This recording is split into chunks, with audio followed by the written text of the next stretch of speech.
Okay, greetings and salutations. Well, folks, Joseph Kursky here on the Esri Education Industry team. I hope you're having a fruitful time at the 2020 Esri Education Summit. I've learned a lot and I hope you have too.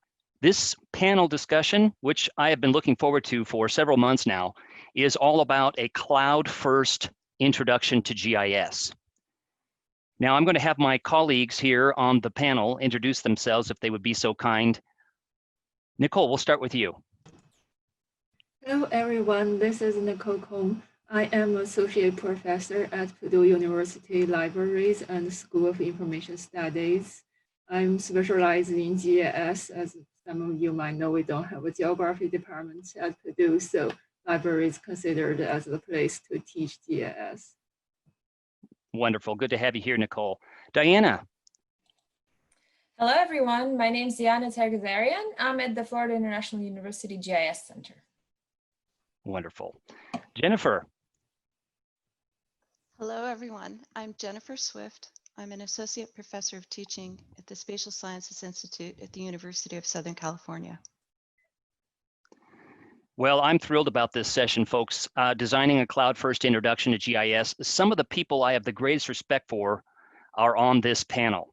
Now, I serve on the Esri education team, as I mentioned. In this panel, though, I'm going to be focusing on my instructional role at the University of Denver, North Park University, and Elmhurst University. Now, these are the questions we're going to take apart and piece together as we discuss the reasons why and how we teach with cloud-first approaches, their challenges and benefits, our plans for the future. Now, looking through these questions, I think you'll agree that this is a very timely, relevant session. Now, threading throughout the discussion will be some tech details to be sure, but the focus is going to be why and how we teach with cloud-first approaches. Now, all of these instructors are very skilled in cloud-first and teach extensively, but here I've asked the panelists to focus on just a selected set of courses and workshops that they actually teach. So first, let's unpack what is cloud and focus on courses or workshops in which we use this approach. So unlike a couple of the other panel sessions, we're going to actually go through our panelists in the question order. And so, but we'll leave some time at the end for questions and answers. So Nicole, grappling with that first question, over to you first. For me, teaching cloud only or cloud first might means using ArcGIS Online. I really love the platform to start with teaching. And one semester I did try to install our own ArcGIS server and ArcGIS portal environment. That's something I will talk later. But the main focus here in my case is using ArcGIS Online as the major platform. In my teaching experience, I mainly use this approach for a one-credit course for freshman students at honors college. It's an interdisciplinary classroom, including students for engineering, science, college of agriculture, liberal arts, pharmacy, business, and many different disciplines. It's really fun for students to start thinking spatially using spatial information, starting from ArcGIS Online. I also did some guest lectures in classes like ethnography research, art history, and qualitative research courses. In those cases, I mainly introduce ArcGIS Online platform and story map as the major tool there. It's great to have your perspective from the library focus, really being a GIS evangelist as you're touching on. More on that later, I'm sure.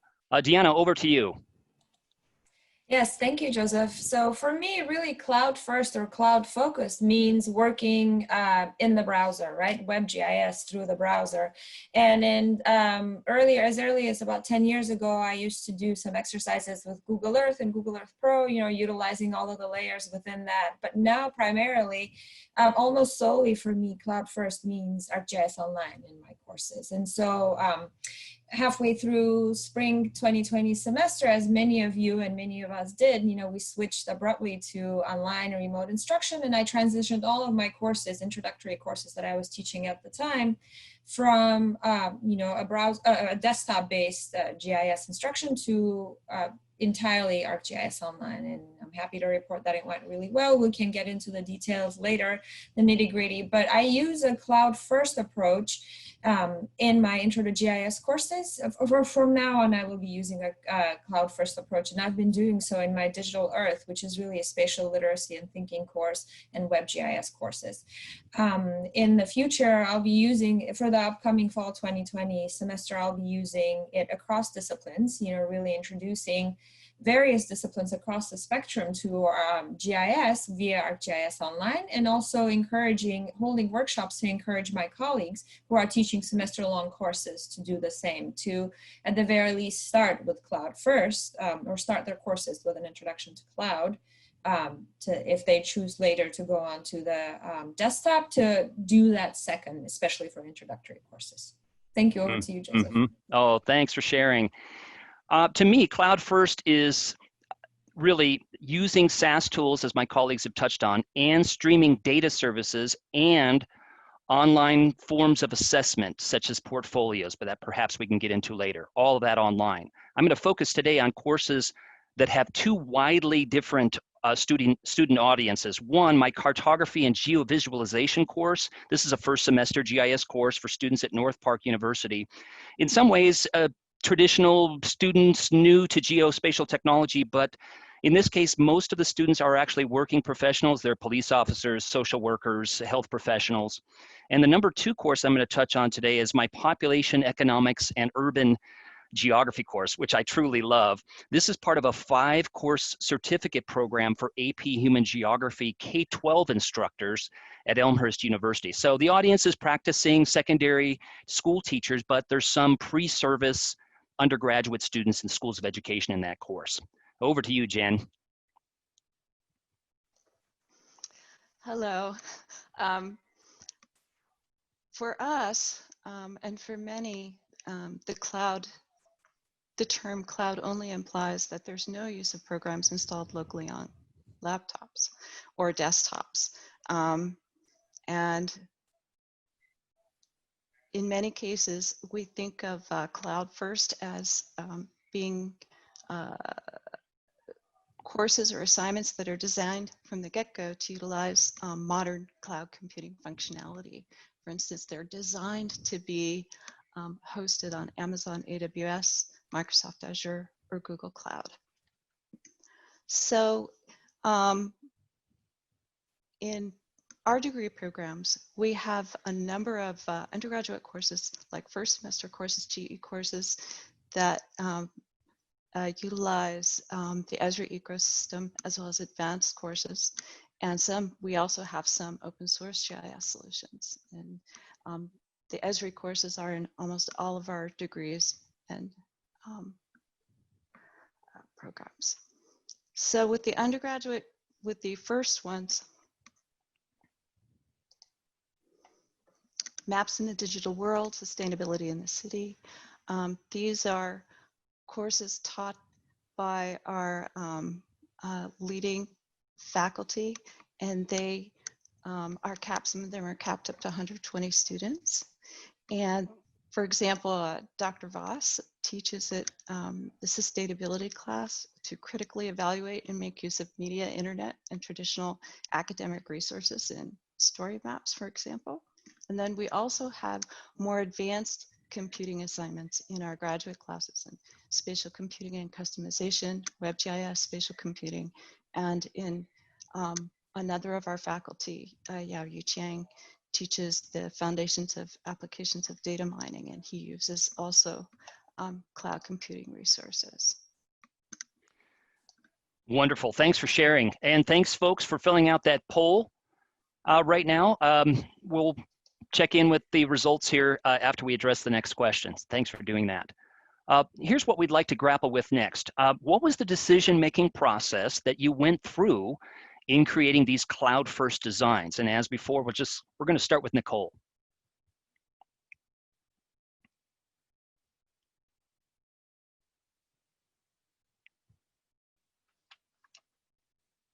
Nicole, over to you.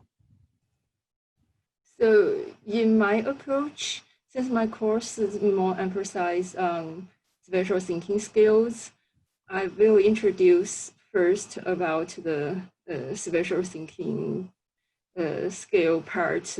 I will introduce students different ways to think spatially using maps to do like daily weather forecast, using maps to study the political science, and classical Johnson knows example of spatial thinking, so that they know maps is not just a map, they can tell stories and allow some time to the students thinking spatially, connect maps with their own projects.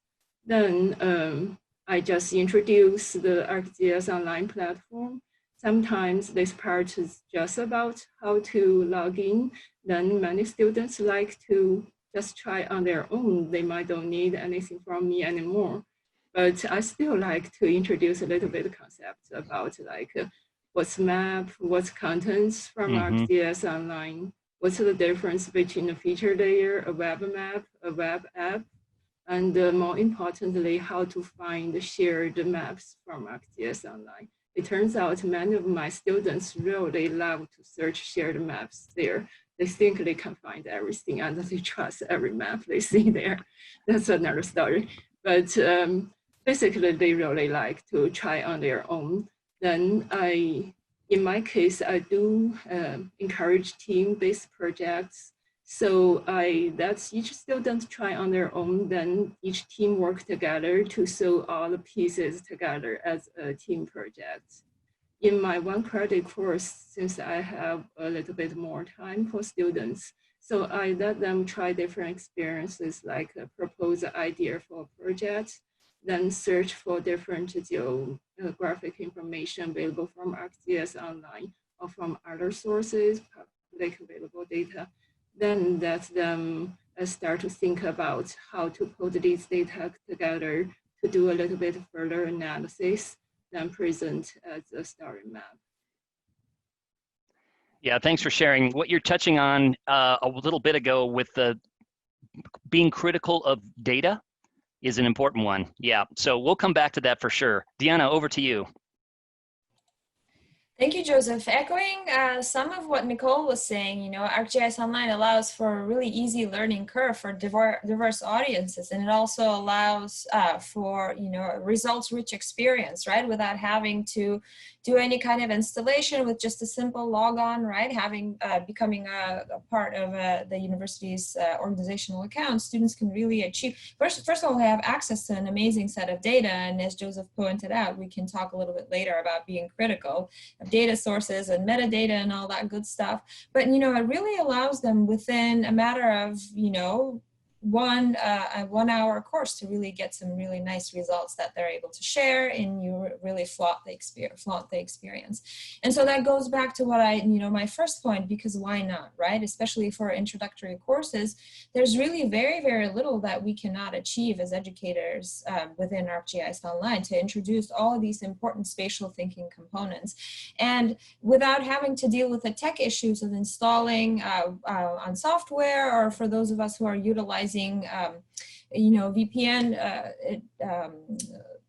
some kind of either cloud or a local VPN for students to access desktop software. We don't have to worry about that and lose class time and so on and so forth. So it's ready, it's within the browser, it's cross-platform, and it allows for quick access and a results-rich experience. So especially as, you know, everything, as the bottom fell from under us, so to speak, right, halfway through the spring semester, this was really a no-brainer of taking all my intro courses to ArcGIS Online.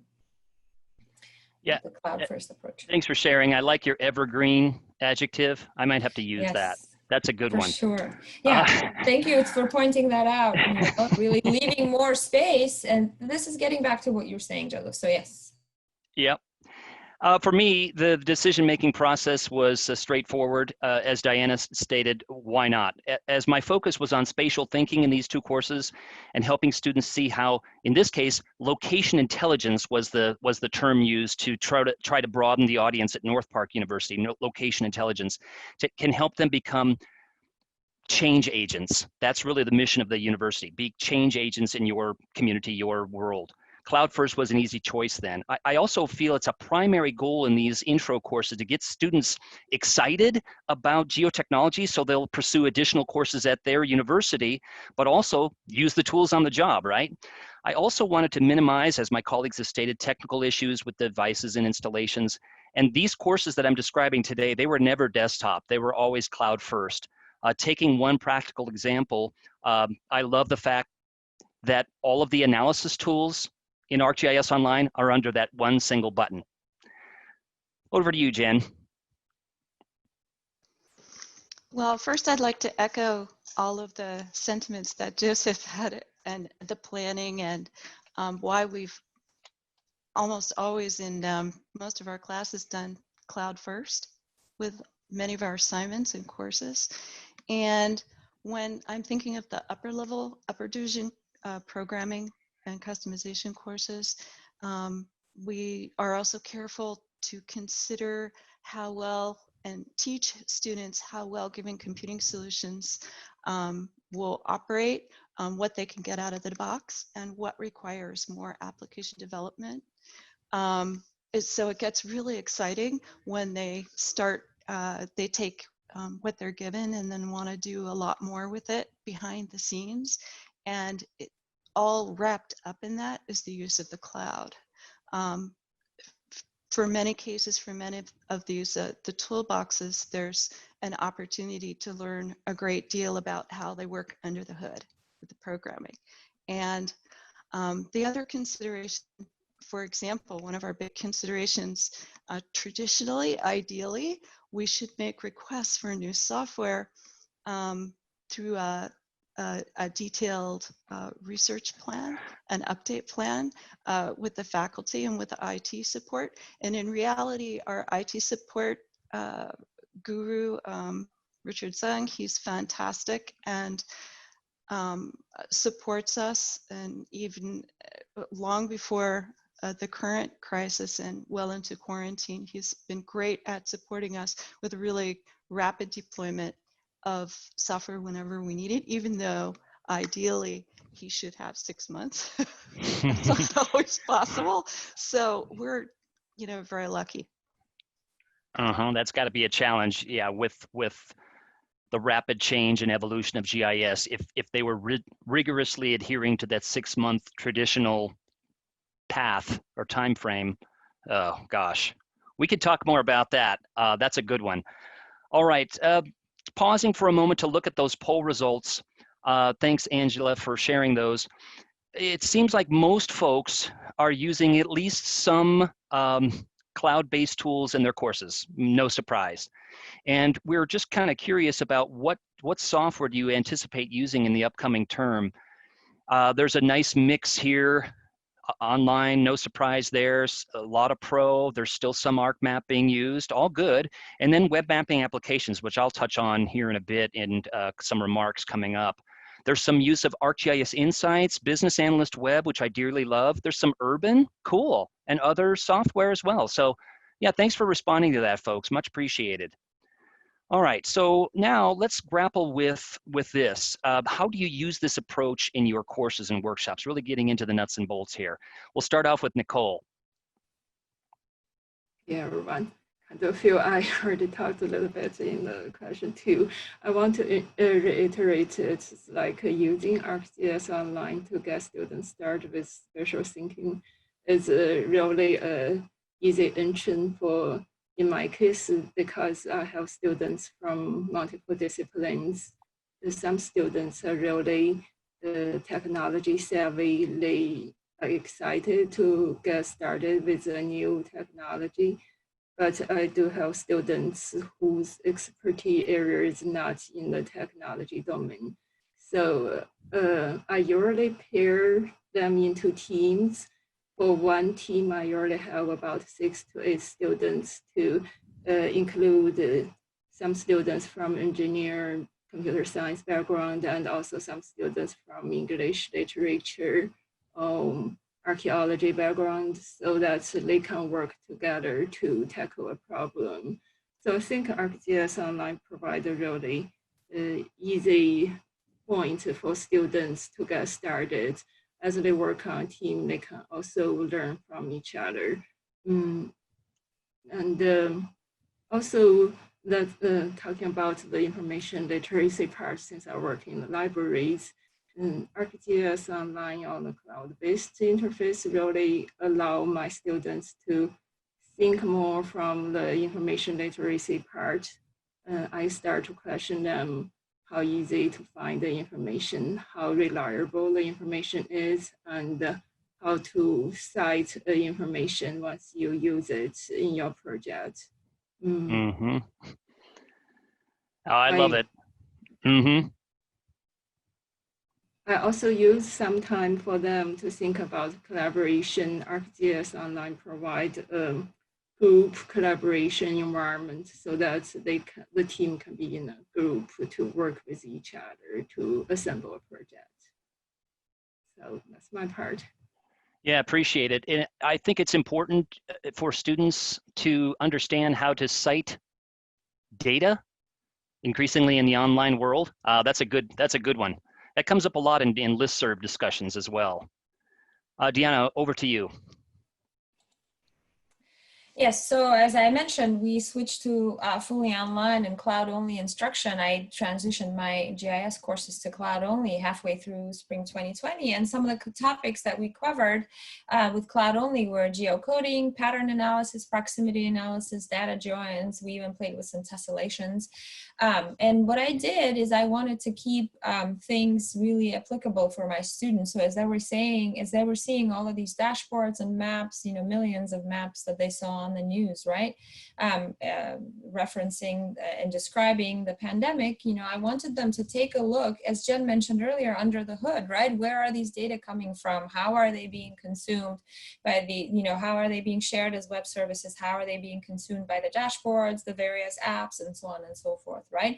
So we actually looked at some raw data. We brought it into ArcGIS Online, and my students put up some really quick story maps and web apps via web app builder, to really play with the data that was being put out and dynamically updated on what was going on around them in their communities, So we also, the other thing that I was really excited to do, we got to do this even in my introductory courses, was to discuss the quality, not only the quality of the data and the legacy of the data, where it comes from, and being careful and critical about that, but also the quality of the cartographic products, right? Because really these dashboards, these web apps include a big component of cartography, of digital cartography, that because it's relatively new in the cartographic world, we don't have as many studies about how they're perceived, how, of course, all of the cartographic rules of thumb still apply, but it's a little bit different in the browser and in this dynamic,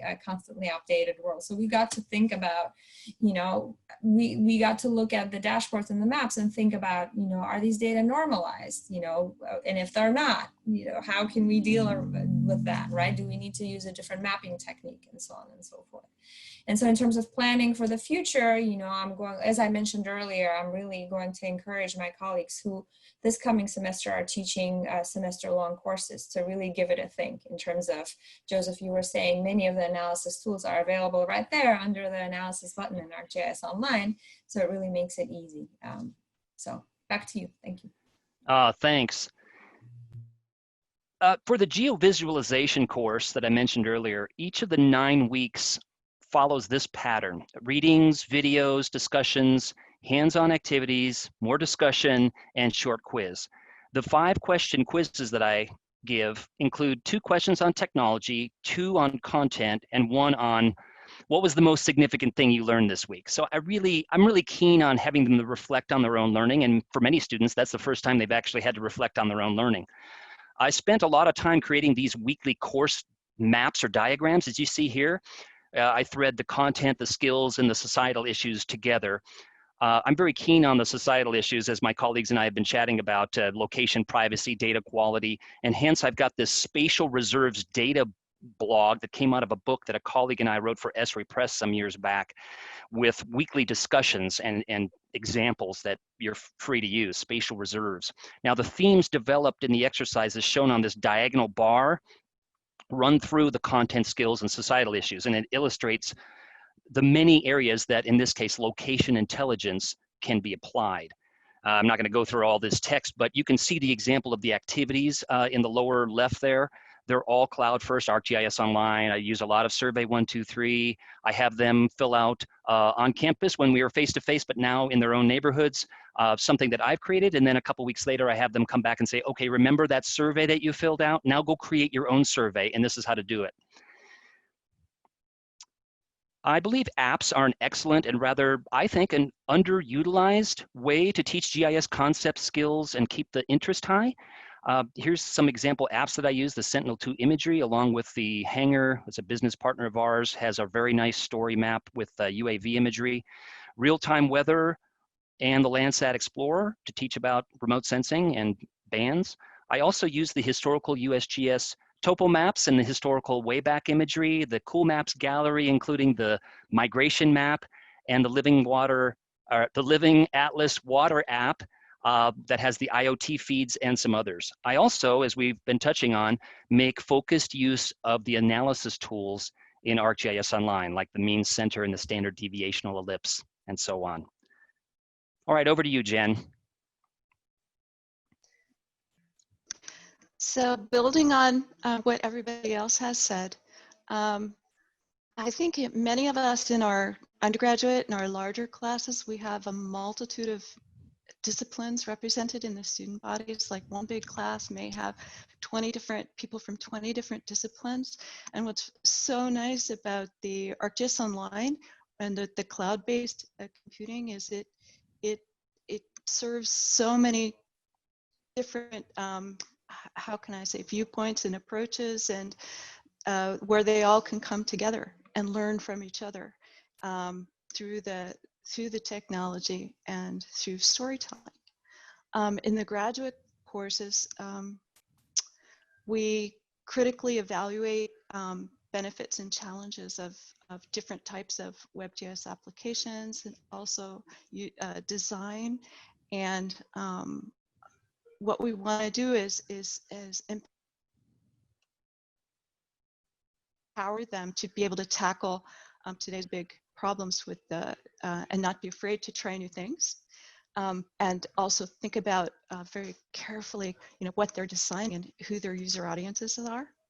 At the faculty level, we collaborate, like faculty or co-teaching classes will collaborate, and then we'll also in class in Zooms, we'll collaborate with the students, and we'll be able to share desktops, of course, through Zoom, and breakouts and things like that. You can do that while coding, and then come back together as a class and share, what happened, what went right, what went wrong. And another thing I like to do, especially with some of these skill sets, is explain to the students how they can leverage their work, right, as we go from the beginning to the end in digital portfolios that they can take with them after graduation. So that's another really nice thing about the cloud computing, is they can, everything that they build, they can show and use.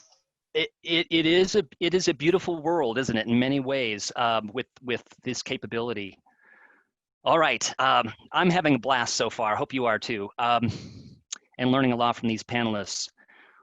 Let's get into some of the challenges now. What are 1 to 2 challenges of the cloud-first approach?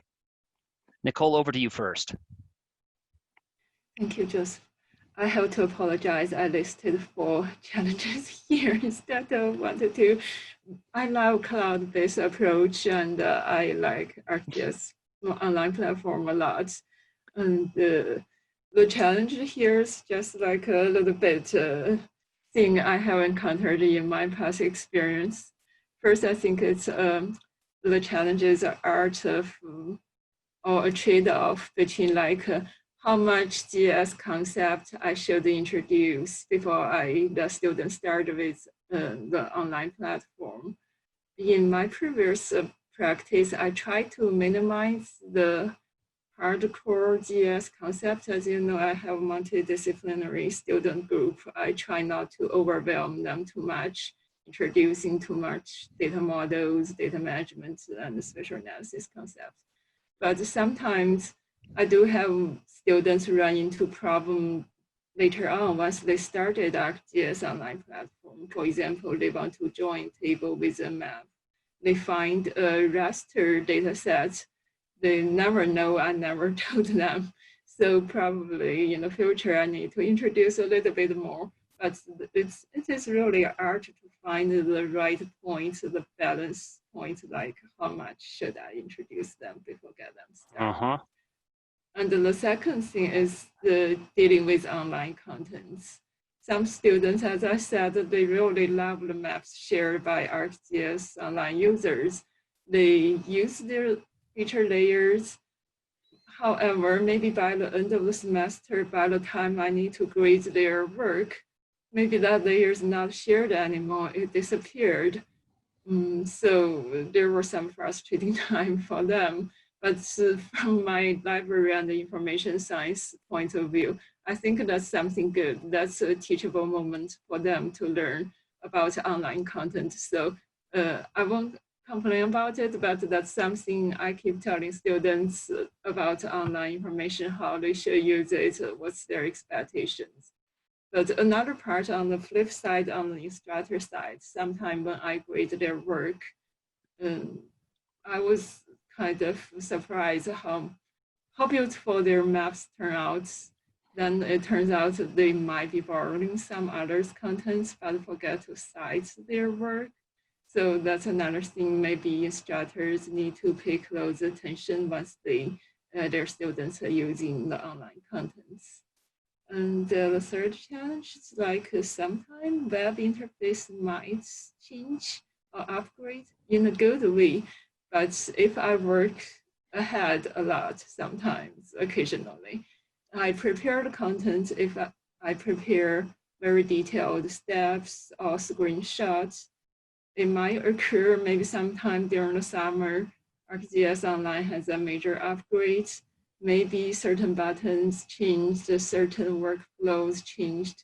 So when students work on that, they just say, oh, that's not exactly what you're saying. So instructors need to keep up with the technology a lot. And finally, as I mentioned previously, there was 1 year I tried to use my own environment, ArcGIS server and ArcGIS portal set to teach. I realized maybe, although that's a stable environment, there won't be more change, but it's occasionally sometimes students can mess up. Although I teach them very specific steps to publish a map service, still sometimes they can have very creative way to break the server environment in a certain way. And once the server is broken, all the other students who work later than that student can get stuck at a certain point.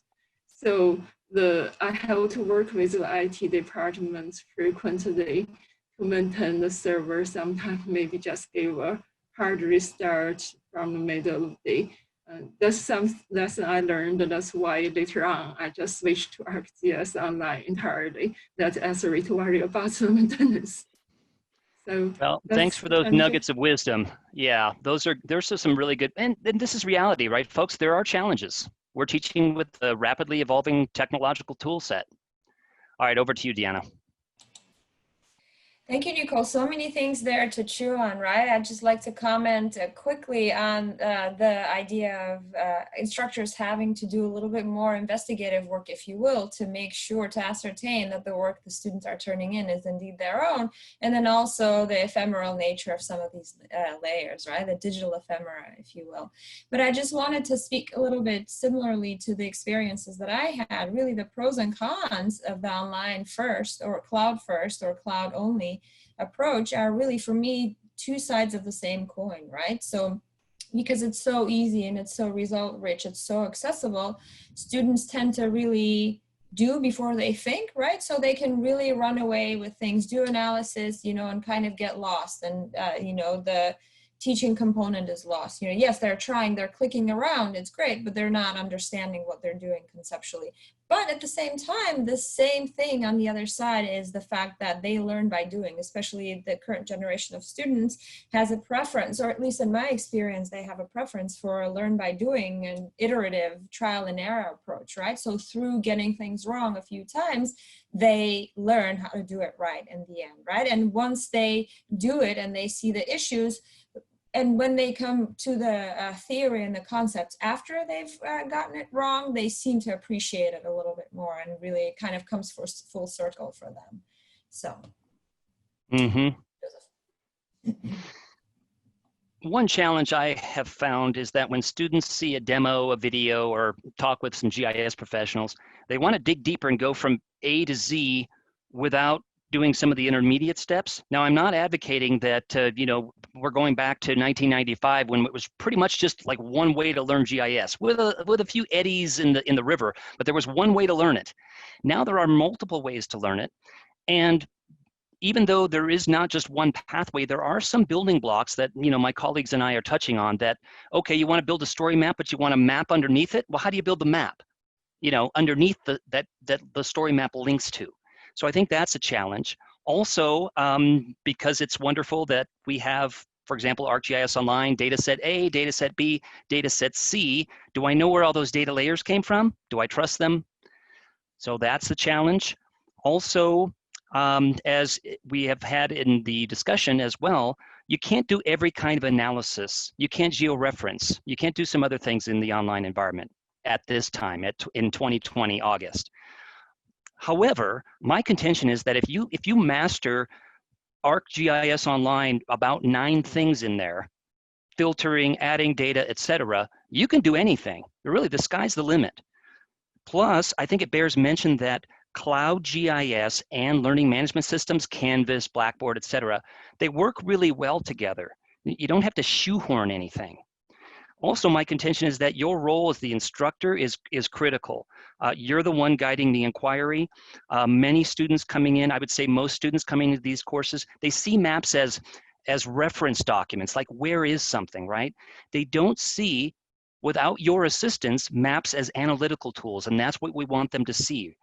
Also, to think critically. Other factors, for example, are important, let's say in tornado damage. It's not just looking at the Fujita scale, it's building structure, the terrain, etc.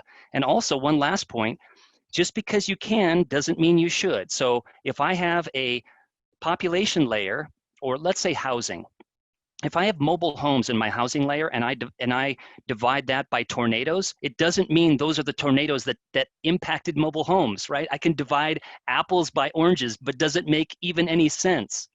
Those are the challenges. Over to you, Jen.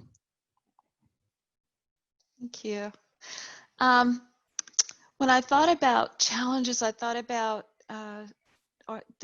what happened with the students in the quarantine. And one of the really critical things that we have to have when everything is cloud-based is internet and network capacity of the students is really critical. So it needs to be high-end to support the virtual workstations where we host all of our software on VMware, for them to be able to utilize all of these tools, and even ArcGIS Online. So that's, I think, extremely critical. And I think many universities were great at offering free or really low cost internet to students in the wake of this particular unique crisis. Another thing I think is really important to teach students is how to find and clean raw data all by themselves, because when we use these tutorials and videos and demos, the data is perfect and everything works perfectly. And then they're like, how do I do this with this dirty data? So that's a really great thing that can be a big challenge, and it's a great thing to add. Also, as we mentioned before, long-term maintenance and updates of software, is a challenge. and keeping all of our courses as cutting edge as possible so that we can support the learning, the true learning of the scientific concepts, as well as keeping the students abreast of what's really needed in the job market. Very good points, and we're getting some really good questions and answer Q&A in the box. So we're right on time, and so we'll be able to address those in a bit. Now coming to our last question, at least for the prepared remarks here, but I've asked the panelists to give us a vision of what are their plans for the future, given all of these advantages of cloud first. So we'll turn it over to Nicole first. That's about the time every year. I'm very excited after Esri user conference. I'm excited by the new products. In the libraries, we do offer a lot of workshops. So I cannot wait for the new semester to start some new workshops to introduce the new tools, such as the Experience Builder. I think students will definitely love those new tools. And in terms of the course, for credit course, as I mentioned, I want to experiment for a balance point to introduce the right amount of GIS concepts before moving on to the ArcGIS Online platform. And so previously I might introduce too little, but next time, yeah, introduce a little bit more and see if there's more challenging questions coming up when they actually work on the platform. And hopefully I can find that balance point. And also in my course, I plan to allow more collaboration time or space for the teamwork. In my previous work, I realized students might be so used to Google Document or Google Slides. ArcGIS Online, the story map might have a different sharing mechanism as Google Slides. So it happens occasionally, some students can overwrite others' work. So that's something I hopefully can spend more time in terms of coordination. Yeah, I'm with you, Nicole. After the user conference, I was like, wait, the experience builder, I've got to use that. Wait, no, it's the 3D voxels. Yeah, it is amazing. And that's one of our challenges, right? There's lots of good things that we can do in these courses. What meets our course objectives? What is our goal for the program? What do we want the students to come away with? Indeed, very good points. Over to you, Deanna. Thank you, Joseph. So for me, I'm going to continue using story maps and really introducing them into several courses and encouraging my colleagues across disciplines as part of my quote unquote geo-evangelism, really, to use story maps in their own work. I'm really excited to continue using Web App Builder and also get into Experience Builder. I'm really excited about using Business Analyst Web a little bit more and really beginning to introduce cloud or ArcGIS Online tools, analysis tools into intermediate, advanced, and also applied courses. And of course, very excited about what's to come in ArcGIS Online next, right?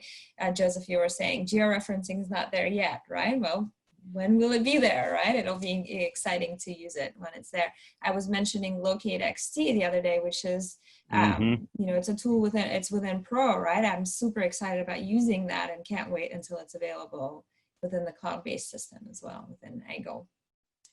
Thank you. Back to you, Joseph. Yeah, it's not the most flashy of the tools that Locate XT that was shared a couple weeks ago, but I can imagine an archaeologist and lots of other people saving weeks, months of their time pouring through PDFs and other documents.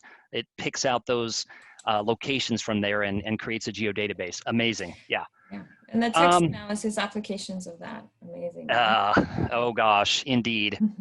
Well, I'd have to say my plans are in these courses to dig deeper into the analysis tools, and Deanna touched on this. I love Business Analyst Web. We use it a lot when we work with schools of business as an intro tool, but it's got the data bundled with the tool, as many of you know. ArcGIS Insights and also ArcGIS Online in the intermediate GIS courses, not just in the intro ones.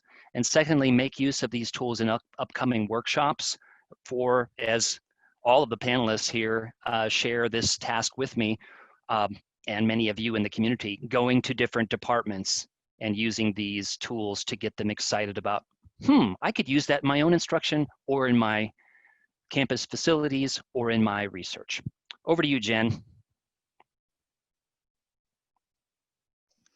Well, one of the big advantages, looking at the bright side with the cloud-based tools and everybody being online, is now the opportunities for real, even more cross-disciplinary collaborations among faculty within the same unit, co-teach classes, as well as faculty in other units, to add different perspectives to the different kinds of teaching and subjects, and also with colleagues at other universities now, because you can collaborate with someone on the other side of the country or the other side of the world.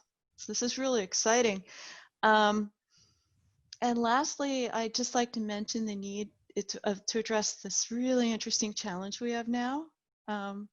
If like in the plenary, the UC plenary, we have a trending of, I guess one way to put it is dovetailing of many different things, the geospatial programming, the web, the mobile, and cartography, and even more than that. So this presents some really interesting challenges in the teaching. And for example, I've since the quarantine, I've talked with a number of my alumni since then and asked them what are they doing out in the world. And one common theme is that now with any given project, they'll have a team of people gathering real-time or near real-time data, feeding it into ArcGIS Online, for example, or a database, and then immediately populating a dashboard. And then those parts of those results are then fed into field tools and field apps, which then are also updated from the field, and it goes the other direction back into EGOL. And they said they're getting all kinds of projects like that, and unlike never before. So in a way, I think that the earlier session we had today, the earlier sessions also speak directly to that, like the wonderful sessions we had this morning, the awareness that this is possible. Indeed. Well said. All right. I'm going to rely on my colleague, Angie, if she'd like to pull up the what software do you anticipate using at this time. We've got a couple things to announce here before we get to the questions and answers. And one of those is, remember, we've got a team. We have live human beings on our education industry team. I think all of you have interacted with one or more of us over the years, but if you haven't, please take advantage of our team. I mean, that's what we're here for. And we learn such a vast amount from interacting with all of you, knowing about your successes, but also about the real challenges that you face. So anyway, here is a way for you to connect with your account manager through this form, and we'll get in touch with you. But here's another thing, folks. It's a two-way interaction. We learn tons from you, and hopefully we're helping you as well. So we're all educators, and we're just as excited about all of this as you are. So I'm going to, in part, rely on Angie and my other colleagues to help field some of these questions and shoot them our way to me and the panelists. I'm going to scan through some of these. We've just got about 10 minutes. Yeah. Yeah. So Joseph, how about for the first one? Someone said, my concern with the analysis tools in ArcGIS Online or in these cloud tools is that unlike the desktop tools in Pro, students are not aware of what is happening to create those results. For example, they don't learn about locators when geocoding. So does anyone have thoughts about that? Is that a good thing? Is it a bad thing? Could it be a teachable moment? What are your thoughts? Yeah, I'll turn it over to my colleagues here first, and then I'll add a bit at the end. Does anybody want to tackle that one first? I'll jump in to speak to that, so I think that's a great question, and it really, I would say it depends on the level of the course, right? For a 1 credit course that introduces students to spatial thinking and maybe does some examples, it's really too complicated for them to know the nitty-gritty of building a locator, you know. And I found my intro students in my desktop classes struggling with building that, you know. And it was really much easier for them to use the World Geocoder service, you know, that they can access through ArcMap and ArcGIS Pro. But if it's a course, so I would say for an introductory course, you know, it's okay that at least they know that there's such a thing as a locator that does the pinning, right, of the addresses onto the map. But maybe they don't necessarily need to know the under the hood at that point, right? In a more intermediate, more advanced course, of course, I would want them to create that, you know, so at that point, maybe sort of immersing them in cloud first, which is why we're not saying cloud only, right? We're saying cloud first, really teaching them the concepts and then taking them, shepherding them over to more intermediate advanced courses where they will actually learn to build the tools. And they will also in other courses learn to actually program the tools, right? That are doing these things with Python and so on and so forth. So that's my take. Yeah, you said it so well. I'm just going to add just a tiny bit. You saw my slide earlier, folks, on the standard deviational ellipse, for example. So when I teach that portion, I do it in ArcGIS Online, but I actually have them read parts of the pro documentation where it talks about standard deviational ellipse and what is it? What's a standard deviation? If I haven't had stats since I was in high school, you know, what is it? So I think what my colleagues and I would all say on this is that we are not advocating, you know, click, click, click, there's my results, and I really haven't thought about all the methods. But you're raising a good point, and that is some of these tools, take drone to map. They're so, they just do the job that, yeah, to take these tools and to add your teachable moments, I think is really critical, because we don't want the students to just do buttonology, right? We want them to understand what they're doing at each step of the way. Anyway, all right. What else do we have? Okay, so here's a question. Which tools might you pick out as key for non-GIS instructors who want to use Cloud GIS as tools in domain science courses? So when you have domain science educational goals as primary and GIS as secondary, you know, what are some good tools? Might it be something like GeoPlanner or the Business Analyst Web app, some of these more purpose-specific custom apps?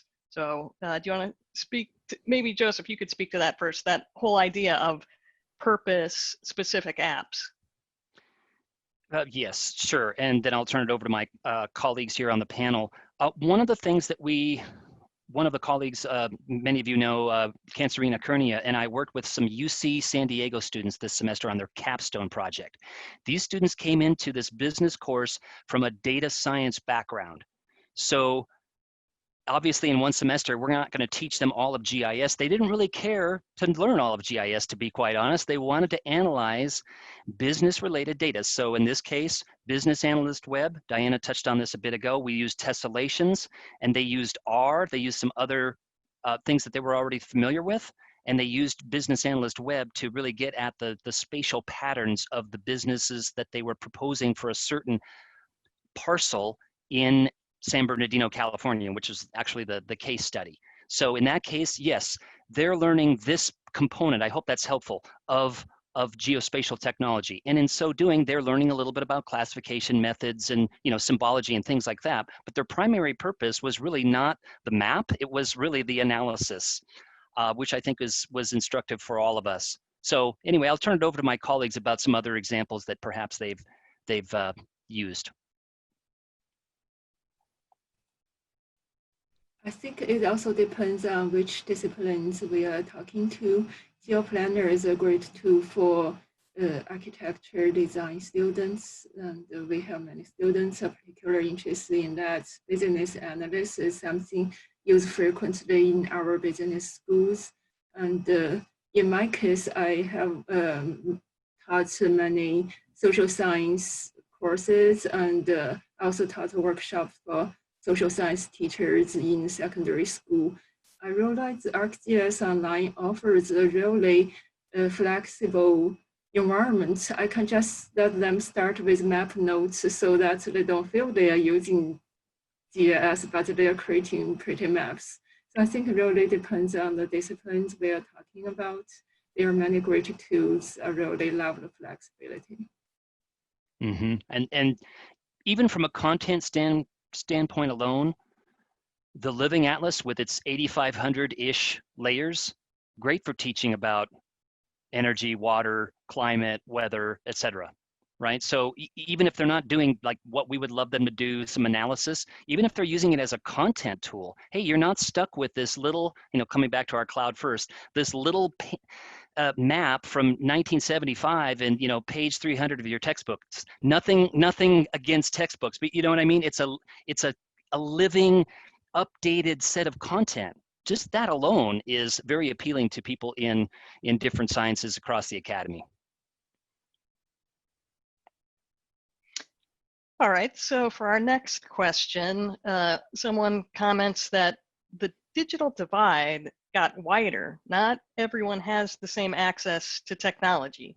So how do we make this more equitable? We have thoughts about, are cloud tools maybe one way to make things more equitable, or have we seen, bigger problems as we've relied more on cloud and people having internet access? Yeah, what do you all on the panel here think about that?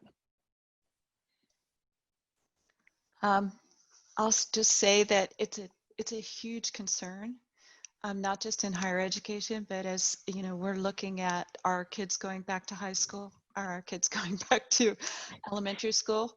So this is a really big concern, the digital divide, and some schools will offer devices to students if they can, such as laptops or loaners or things like that. But I think that is an excellent question. I don't know if there's any one single solution. It might be different depending on the municipality, the city, the state. If we're looking at like all ages of kids, but the cloud-based learning tools that we have, now from Zoom to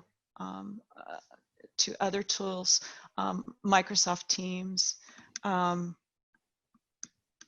Skype, and things like that. We hope that this will help.